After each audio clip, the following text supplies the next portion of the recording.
you're good at, and you need to, focus on that. And while everything else is developing in the background, so, but this is great, And the other thing is, one of the things that I think that they always question as well is like, what can I do, differently that's not, in the BABOK, because a lot of people, read the business analysis book or agile business analysis, and, they say, oh yeah, well, I understand all that in the book, but like, tell me something that is not covered in the book, because I may forget about all of this. What are some of the VA secrets that we can learn, from you, Aayush, and, your experience? For sure. I mean, absolutely. And this is a very, very relevant question. I think every person might feel that, well, I studied so much about business analysis in one training or in my school or from BABOK or PMBOK or whatever reference they're using. But what exactly is something that is beyond the books? I think these books are the best practices, or you can say what should be done, right? Same is the science, right? But the application of it is engineering, or the application of the concepts they study in BABOK or in any book is what needs to be learned. It can happen only with experience, right? Over time. But the thing, if I have to mention a couple of things that none of these books talk about, but they're going towards it lightly they use a common or a vague term called soft skills, and they kind of say you have to be here or what and whatever. But I think the thing which I felt is really useful is about emotional quotient and empathy. I think when you try to put yourself in other person's shoes, or if you understand from a different perspective, keeping your books or all your specific rules on one side, your project timeline on other, and then just human to human connection, that what exactly it is. Sometimes the biggest problems are solved by someone, who's really new to the industry, because they come up with a fresh perspective. They do what we humans were taught as kids, right? We all have been BA. All human beings around us are BAs, right? Mm-hmm. I mean, you go to a custom tailored shop, right? He asks you what color you want. He asks you how long your arms want to be or what your size is, right? He's going to measure you. He's going to ask you which kind of material you want, right? What is he doing? He is kind of gathering the requirements. Maybe he isn't aware, or maybe he's not eliciting, or there are no whiteboards there, but he's making notes what you're telling him, right? So we all are doing from the kid when we were kids, right? When a kid goes into the ice cream shop, he knows what toppings he wants, right? Mm-hmm. At that point, he's telling the other person. But that's how we learn. It's just we have to take practical experiences, practical examples, and go and apply in the field. And I'm sure everyone can do it, right? But as I mentioned before, over time, doing again and again the same thing, but trying some tweaks here and there, what works comes along with experience and doing different projects.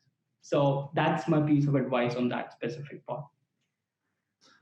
Great job. So, Annette, you had some of that? I see you. No, I'm going to say that, Aayush, I agree with you like 100%.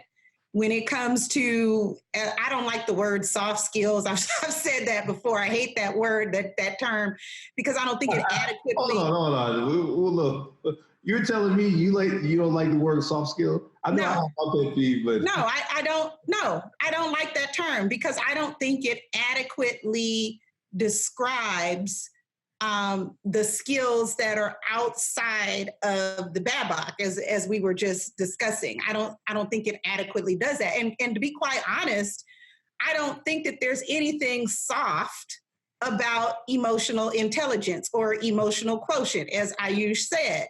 I think that it is extremely important. And I've told you before that I feel like all of the things that we call soft skills are actually much more important than what we call the hard skills, because they make the difference between a junior BA and a senior BA. When you have those soft skills, you can do things like what Aayush said about put yourself in the other person's shoes. You can really and truly understand the customer's problem or their perspective. You can understand their pain points, how it hurts them, where it hurts them, how long it hurts them. You can really, really understand that. I mean, and not only that, but you have the ability to persuade people or to help people to see not just your side, but maybe there's a third party, maybe there's somebody else that's having another issue. You need to help your stakeholders to see, you try the best you can to help them to see a 360 view of the problem. And those soft skills, what we call soft skills, right, help us to be able to do that. So I think Aayush has hit it on the head. Those are the things that are not in the BABOK. And those are the things that, it's fine to say, have empathy for your customer. Well, how do you do that? Somebody has to. Yeah, like role play that one for me. We have to have discussions, right, about how you do that. What are the words that you say? And business analysts, we have certain personality types, but a lot of us tend to be extremely technical people. Right. So we need to know, what are the words that you say to help people to understand that you're trying to empathize with them. And some people, I mean, you have to teach that to junior BAs, I think. So those are my thoughts. Yeah, that's definitely a gap in that. And so just covering what you said, the empathy, and he's talking about emotional intelligence, because you have to empathize. Well, part of emotional intelligence. That's only one small part. And that's a good sign of a good BA, a person who can take constructive criticism and the person who gives the advice. That's good. And also what you stated was about the repetitive practice. And that is, those are the two secrets that he's giving out: the repetitive practice, and also having to, and being able to tune in to your emotional intelligence. And that's understanding how to control your emotions and your behavior when you have a response that could be negative, or something that would normally move someone in a certain way, that it will control their actions. So I love the response. And some of those things that we want to give the everyday BA are things like this. And on a serious note, these are the things that they have to develop. And with this type of development, it will make you a better and more effective BA. So with that being said, not just to change subject, because this was, funny and serious at the same time,